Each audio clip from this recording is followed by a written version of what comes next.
Hi guys, welcome to Keerthana silks. Keerthana silks అనే ఛానల్లో క్లాత్స్తో పాటు ఇంగ్లీష్ క్లాసెస్ అనేవి జరుగుతాయని ప్రీవియస్ వీడియోలో చెప్పాను. మీకు ఇంట్రెస్ట్ ఉంటే సబ్స్క్రైబ్ చేయండి, లైక్ చేయండి, షేర్ చేయండి, కామెంట్ చేయండి. ఎప్పుడు క్లాస్ విన్న తర్వాత మీకు నచ్చితే. సరే, ఈరోజు క్లాస్లో పార్ట్స్ ఆఫ్ స్పీచ్ గురించి చెప్తాను. మనకి ఏ గ్రామర్ టాపిక్ అయినా సరే గనక బాగా అర్థం అవ్వాలి అంటే, దానిపై పట్టు సాధించాలి అంటే గనక దాంట్లో ఉన్నటువంటి బేసిక్స్ అనేవి ఖచ్చితంగా మనం నేర్చుకోవాలి. ఇప్పుడు ఇంగ్లీష్ గ్రామర్లో బేసిక్ టాపిక్ ఏంటి అంటే పార్ట్స్ ఆఫ్ స్పీచ్ అన్నమాట. పార్ట్స్ ఆఫ్ స్పీచ్తోనే మనం స్టార్ట్ చేస్తాము. పార్ట్స్ ఆఫ్ స్పీచ్ నేర్చుకున్న తర్వాత మిగిలిన టాపిక్స్ అనేవి నేర్చుకోవాలన్నమాట. సరే, అయితే అసలు ఈ పార్ట్స్ ఏంటి, స్పీచ్ ఏంటి, పార్ట్స్ ఆఫ్ స్పీచ్ అంటే ఏంటి, ఈ డెఫినిషన్స్ అన్నీ కూడా డెప్త్గా నేను నెక్స్ట్ క్లాస్లో చెప్తాను. ఈ క్లాస్లో అయితే బ్రీఫ్గా చెప్తాను, అంటే క్లుప్తంగా చెప్తాను అన్నమాట. అంత డెప్త్ కాకుండా నార్మల్గా అందరికీ అర్థమయ్యేటట్టు చెప్తాను. ఇందులో డెఫినిషన్స్ కానీ ఏం చెప్పట్లేదు. అసలు పార్ట్స్ ఆఫ్ స్పీచ్ అంటే ఏంటి, దాన్ని ఎలా అర్థం చేసుకోవాలన్న విషయాలు మాత్రమే చెప్తాను ఎగ్జాంపుల్స్ తోటి. వినండి ఒకసారి, క్లాస్ కంప్లీట్గా వినండి. కంప్లీట్గా వింటేనే మనకి అర్థమవుతుంది. చాలామంది పార్ట్స్ ఆఫ్ స్పీచ్ అనగానే కొన్ని గుర్తుంటాయి, వెర్బ్ కానీ, నౌన్ కానీ, ప్రొనౌన్ కానీ, అక్కడితో వచ్చి ఆగిపోతారన్నమాట. మిగిలిన విషయాలు గుర్తుకు రావు. ఎందుకు? ఆల్రెడీ చదివి ప్రాక్టీస్ చేస్తే అది ఎప్పుడైనా కానీ గుర్తుంటుంది మనకి. అందులో ఆ పార్ట్స్ ఆఫ్ స్పీచ్లో ఉన్నటువంటి పార్ట్స్ ఏమైతే ఉన్నాయో వాటి మీద అవగాహన లేకపోయినా, అవి ప్రాక్టీస్ చేయకపోయినా మర్చిపోతాము. సో అదన్నమాట మనకి లాస్ ఏంటి అంటే. సరే, ఇప్పుడు టాపిక్లోకి ఎంటర్ అయిపోదాము. పార్ట్స్ ఆఫ్ స్పీచ్లో మనకి ఎన్ని పార్ట్స్ ఉంటాయి? 8 పార్ట్స్ ఆఫ్ స్పీచ్ అనేది 8 పార్ట్స్ ఉంటాయి అన్నమాట. ఎన్ని పార్ట్స్ ఉంటాయి? 8 పార్ట్స్. ఆ 8 పార్ట్స్ ఏంటి చూడండి. First one noun, second pronoun, third verb, fourth adverb, fifth adjective, sixth preposition, seventh conjunction, eighth interjection. మళ్ళీ చెప్తున్నాను చూడండి ఆ 8 పార్ట్స్ ఏంటో. Noun, first one noun, second pronoun, third verb, fourth adverb, fifth adjective, sixth preposition, seventh conjunction, eighth interjection. ఇప్పుడు parts of స్పీచ్లో 8 parts ఏంటో names అనేవి తెలుసుకున్నాం కదా. ఇప్పుడు నాకు ఆల్రెడీ తెలుసు కాబట్టి ఈ 8 పార్ట్స్ని వరుస పెట్టి చెప్పేశాను వెంటనే. సో నేర్చుకునే వాళ్ళు ఏం చేస్తారు, మీరు నోట్ చేసుకోండి ఒక బుక్లో ఈ 8 పార్ట్స్ ఏంటి అని. నోట్ చేసుకోకుండా, బుక్లో రాయకుండా మీరు ఎన్ని క్లాసెస్ విన్నా వృధానే అవుతుంది. సో మీరు నోట్ చేసుకోండి, ఒక రన్నింగ్ నోట్స్ లాగా పెట్టుకోండి. అలా నోట్ చేసుకోవడం వల్లే మనకి ప్రాక్టీస్ అనేది జరుగుతుంది, ఆ సబ్జెక్ట్ పైన గ్రిప్ అనేది వస్తుంది. సరే, ఇప్పుడు 8 పార్ట్స్ చెప్పాం కదా. అందులో ఫస్ట్ వన్ ఏంటి? నౌన్. నౌన్ అంటే ఏంటి అసలు సింపుల్గా చెప్తాను చూడండి. ఫర్ ఎగ్జాంపుల్, బుక్ ఉంది, అలాగే పెన్ ఉంది, బ్లాక్ బోర్డ్ ఉంది. అంటే ఒక క్లాస్ రూమ్కి మనం వెళ్తే అక్కడ మనకి కనబడే వస్తువులు ఏముంటాయి? బుక్స్ ఉంటాయి, పెన్స్ ఉంటాయి, blackboard, chalk piece, benches, teacher, ఇవన్నీ ఉంటాయి కదా ఒక క్లాస్ రూమ్లో. అయితే ఇవన్నీ మనకి అది బ్లాక్ బోర్డ్ అని, టీచర్ అని, బెంచ్ అని, చాక్ పీస్ అని, వాటి యొక్క నేమ్స్ మనకు ఎలా తెలుస్తున్నాయి అంటే మనం చిన్నప్పటి నుంచి కూడా వాడుక భాషలో అవి వచ్చేసాయి. కానీ అవి ఏంటి అనేది మనం ఇప్పుడు ఇంగ్లీష్ గ్రామర్లో నేర్చుకుందాం. బ్లాక్ బోర్డ్ అంటే అక్కడ ఒక వస్తువు ఉంది. బోర్డ్ అనేది ఒక వస్తువు, అలాగే బుక్ అనేది ఒక వస్తువు. టీచర్ అంటే పర్సన్, అంటే మనం పర్సన్స్కి కానీ థింగ్స్కి కానీ, థింగ్స్ అంటే ఏంటి? వస్తువులు. అంటే బ్లాక్ బోర్డ్ అయినా, బుక్ అయినా పెన్ అయినా ఇవన్నీ వస్తువులు కదా, మనం వస్తువులకి ఇచ్చే నేమ్స్ ఏవైతే ఉంటాయో. అలాగే టీచర్ అన్నాం, టీచర్ అంటే వస్తువా కాదు, పర్సన్. అంటే ఆ పర్సన్కి ఇచ్చేటటువంటి నేమ్ కానీ. అలాగే ఇంకొకటి ఉంది యానిమల్స్, డాగ్ అంటాము, హార్స్ అంటాము, ఇలా యానిమల్స్ ఉంటాయి కదా, డక్ అంటాము. ఇలా దేనికైనా సరే ఒక నేమ్ని ఇచ్చినట్లయితే కనుక ఆ నేమ్ని ఇండికేట్ చేసేవన్నీ కూడా ఏమంటాము, నౌన్ అంటాము. అంటే అక్కడ ఒక వస్తువు ఉంది, ఆ వస్తువుకి మనం ఏం పేరు పెట్టాము, బుక్ అని పేరు పెట్టాం. ఇంకొక వస్తువు ఉంది, పెన్ అని పేరు పెట్టాం. ఇంకొక వస్తువు ఉంది, బ్లాక్ బోర్డ్ అని పేరు పెట్టాం. ఒక పర్సన్ ఉన్నారు, అక్కడ పర్సన్కి ఏం పేరు పెట్టాం, టీచర్ అని పేరు పెట్టాం. ఇవన్నీ కూడా నౌన్స్ అన్నమాట. న్యూస్ పేపర్ ఉంది, దానికి న్యూస్ పేపర్ అని పేరు పెట్టాం కదా, అది కూడా ఒక వస్తువుకి నేమ్ పెట్టాం మనం, న్యూస్ పేపర్ అని. అదేంటి, నౌన్. అంటే నేమ్స్ అన్నీ కూడా నౌన్సే. సింపుల్గా చెప్పాలి అంటే, మనకు గుర్తుండిపోవాలంటే నేమ్స్ అన్నీ కూడా నౌన్సే వస్తాయి. అర్థమైందా? Next pronoun. మరి ప్రొనౌన్ అంటే ఏంటి? నౌన్ అంటే నేమ్స్ అని చెప్పాం కదా, ప్రొనౌన్ అంటే ఏంటి, నేమ్స్కి బదులుగా యూజ్ చేసేవి. Instead of noun, instead of name. Instead అంటే బదులుగా, దేనికి బదులుగా, నేమ్కి బదులుగా, నౌన్కి బదులుగా. ఇక్కడ నౌన్ అంటే నేమ్ అని నేర్చుకున్నాం కదా, ఏ నేమ్ అయినా కానీ నౌన్ అని నేర్చుకున్నాం ఇంగ్లీష్ గ్రామర్లో. సో నెక్స్ట్ టైం మనం నేమ్ అని చెప్పకుండా దాన్ని నౌన్ అని చెప్పడం నేర్చుకోవాలన్నమాట. అప్పుడు మాత్రమే మనకి ఇంగ్లీష్ గ్రామర్ అనేది గుర్తుంటుంది.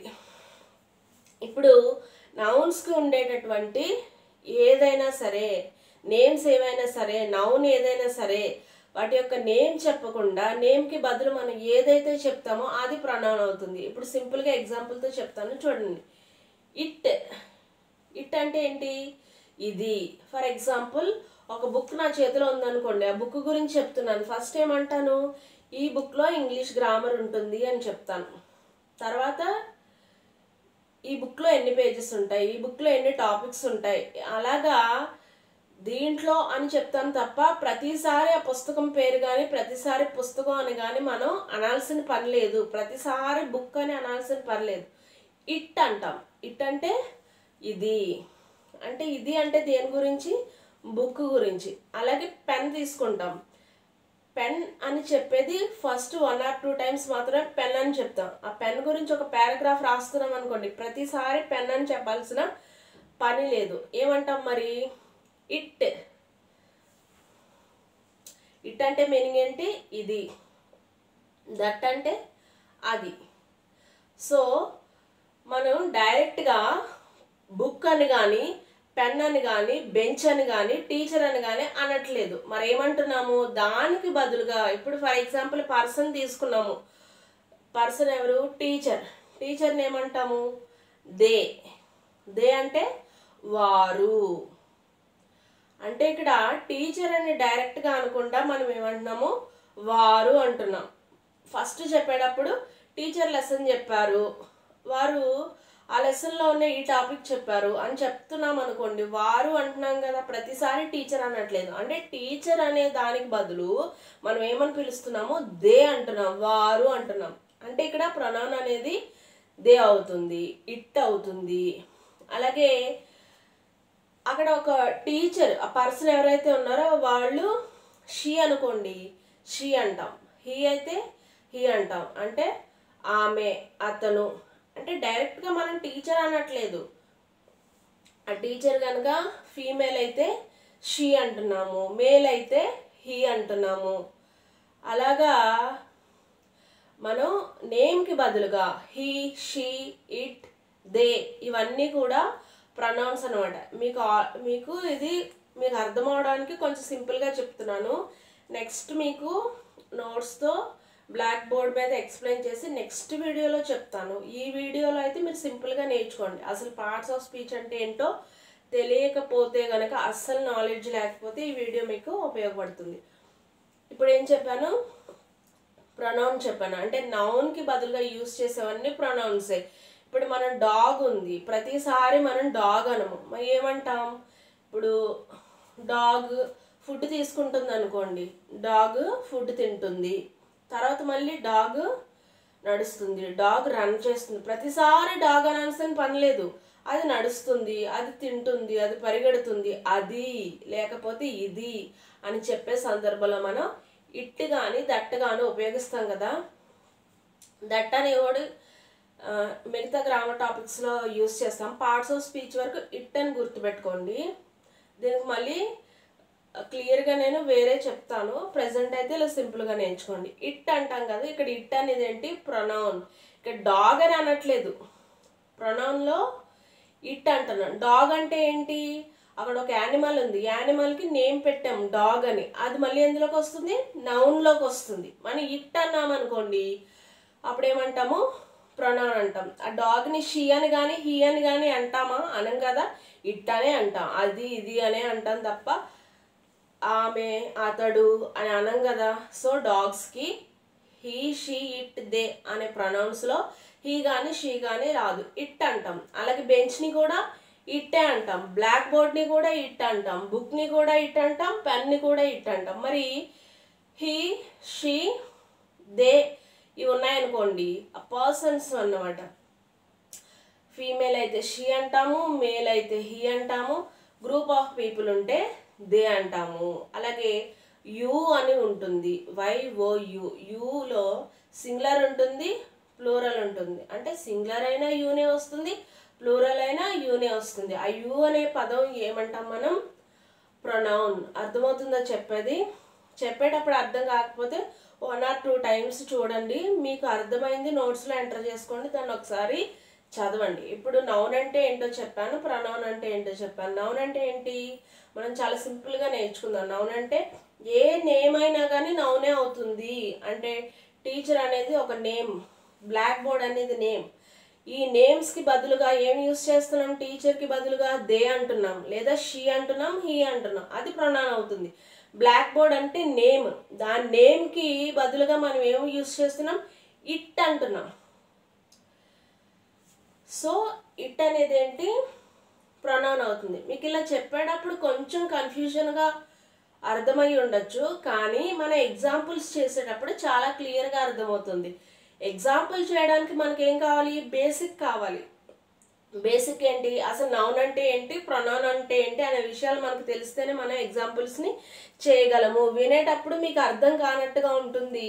ఈ పాయింట్స్, అర్థమైన పాయింట్స్ అన్ని మీరు నోట్ చేసుకుంటే ఒక 2-3 times చదివితే మీకు ఈజీగా అర్థమైపోతుంది. ఇప్పుడు నౌన్ అంటే తెలిసింది, ప్రొనౌన్ అంటే తెలిసింది. మరి వెర్బ్ అంటే ఏంటి? వర్క్స్ అన్నమాట. రన్నింగ్, వాకింగ్, స్లీపింగ్ అంటే ఐఎన్జీ ఉందని కాదు, వాక్, రన్, స్లీప్ ఇవన్నీ కూడా వర్క్సే కదా. వర్క్స్ ఉన్నటువంటి ప్రతి దాన్ని కూడా మనం వెర్బ్ అంటాం. వెర్బ్ అంటే ఏంటి? Work. Verb is nothing but work, పని అన్నమాట.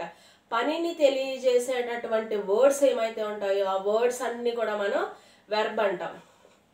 ఇప్పుడు నౌన్లో బుక్ అని నేర్చుకున్నాం కదా, ఒక వస్తువుకి మనం బుక్ అని పేరు పెట్టాం. ఆ బుక్లో మనం ఏం చేస్తాం?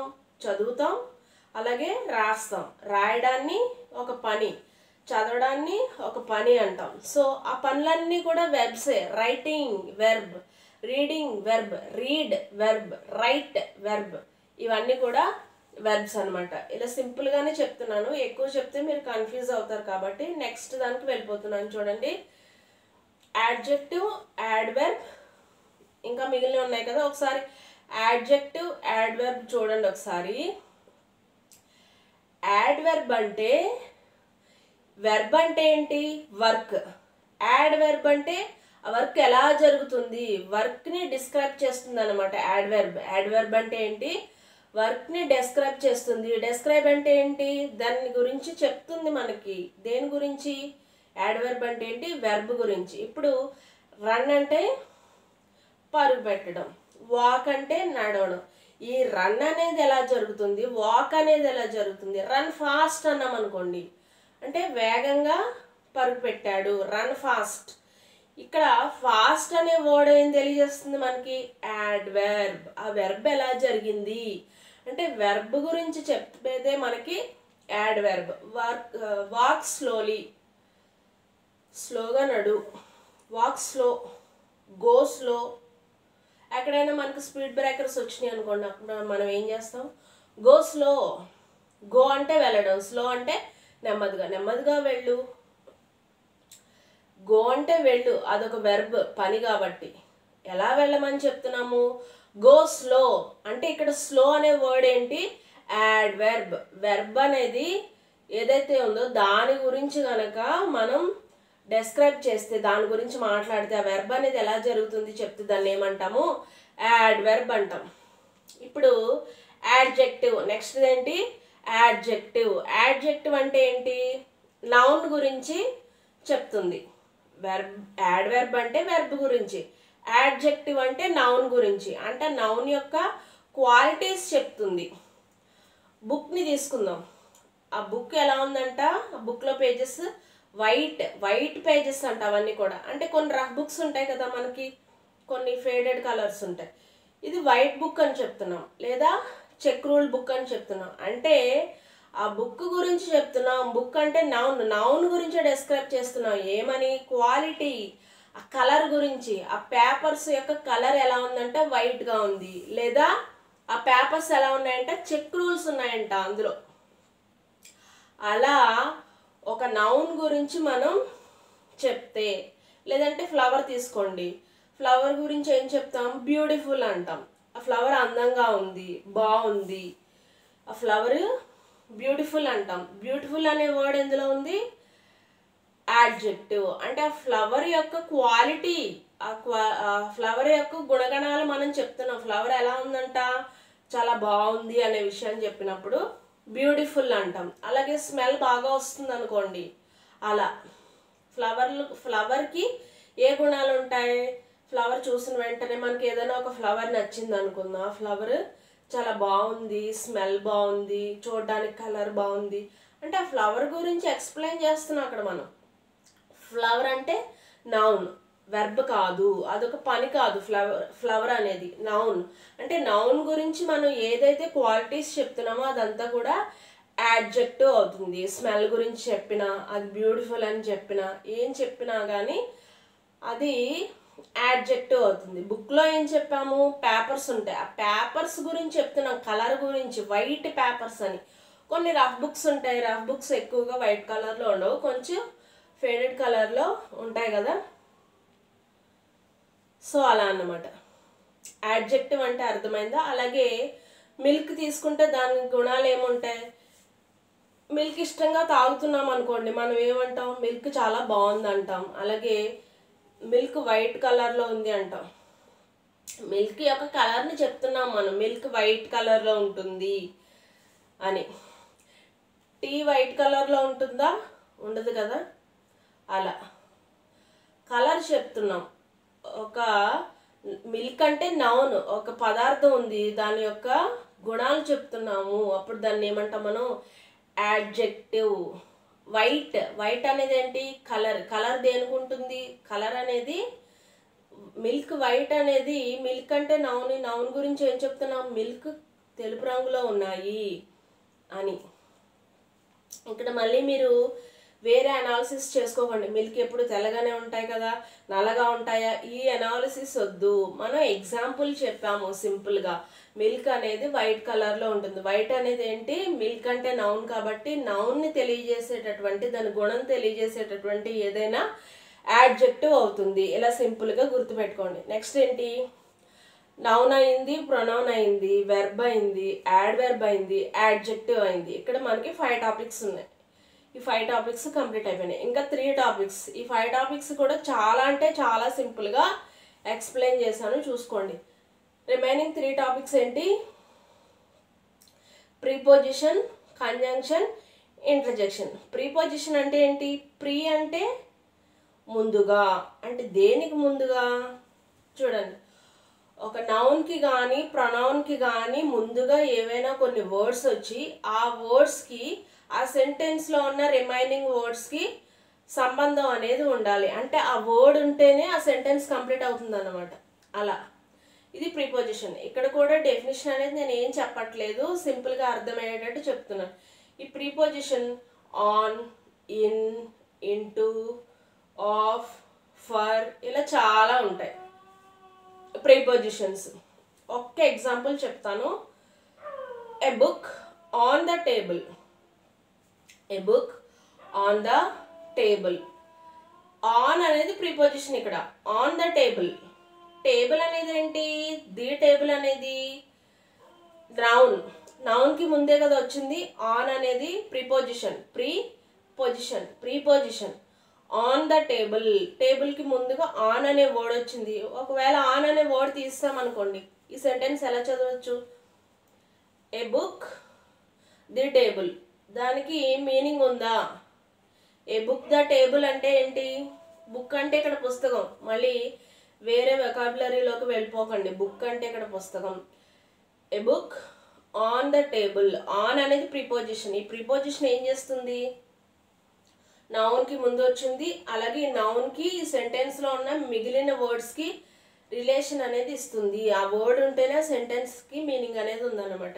ఇది ఇంకా కొంచెం డీప్గా డెఫినేషన్తో నెక్స్ట్ వీడియోలో చెప్తాను. ప్రెజెంట్ అయితే ఇలా సింపుల్గా గుర్తుపెట్టుకోండి. A book on the table. A cat under the table. Under అంటే మళ్ళీ ఇక్కడ కింద. టేబుల్ కింద ఏముందంట? పిల్లి ఉంది. పిల్లి ఎక్కడుంది అంటే అండర్ ద టేబుల్. ప్రీపోజిషన్. అర్థమవుతుందా? Next conjunction, interjection. ఇంకా ఈ రెండు ఉన్నాయి. కంజంక్షన్ అంటే ఏంటి?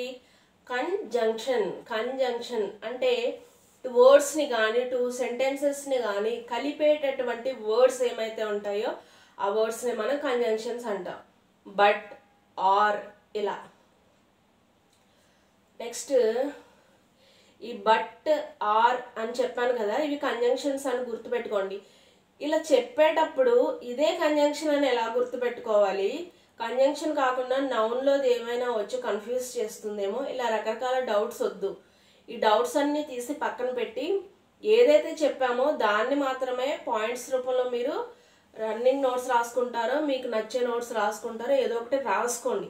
ఆ రాసుకుని దాన్ని చదవండి. ఆ చదవడం వల్ల ఆ బేసిక్ ఏదైతే ఉందో అది బుర్రలోకి వెళ్తుంది. అప్పుడు ఇలాంటి డౌట్స్ కానీ కన్ఫ్యూజన్స్ కానీ ఏమీ ఉండవు. ఇది చదవకుండా నేర్చుకోకుండా ఎన్ని డౌట్స్ వచ్చినా వేస్టే అన్నమాట. ఆ డౌట్స్కి మనకి క్లారిఫికేషన్ ఉండదు ఎన్నిసార్లు చెప్పినా కానీ.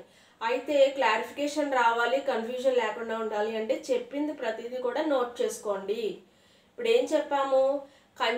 కంజంక్షన్ అంటే ఏం చెప్పాము? టూ వర్డ్స్ని కానీ టూ సెంటెన్సెస్ని కానీ కలిపేటటువంటి వర్డ్స్ ఏవైతే ఉంటాయో ఆ వర్డ్సే కంజంక్షన్ అని చెప్పాం.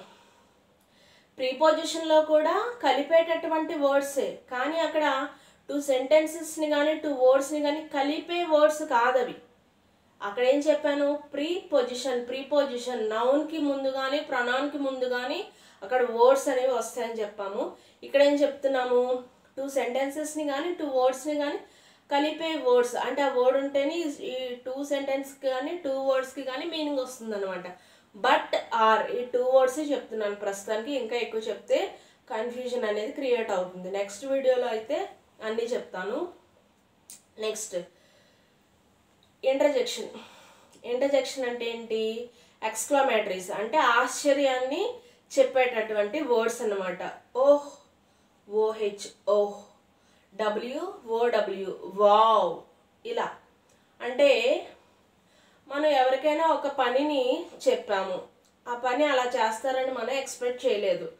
మనం చెప్పేదానికంటే కూడా చాలా బాగా చేశారు. అప్పుడు మనం ఆటోమేటిక్గా మనం ఏం ఎక్స్ప్రెస్ చేస్తాము?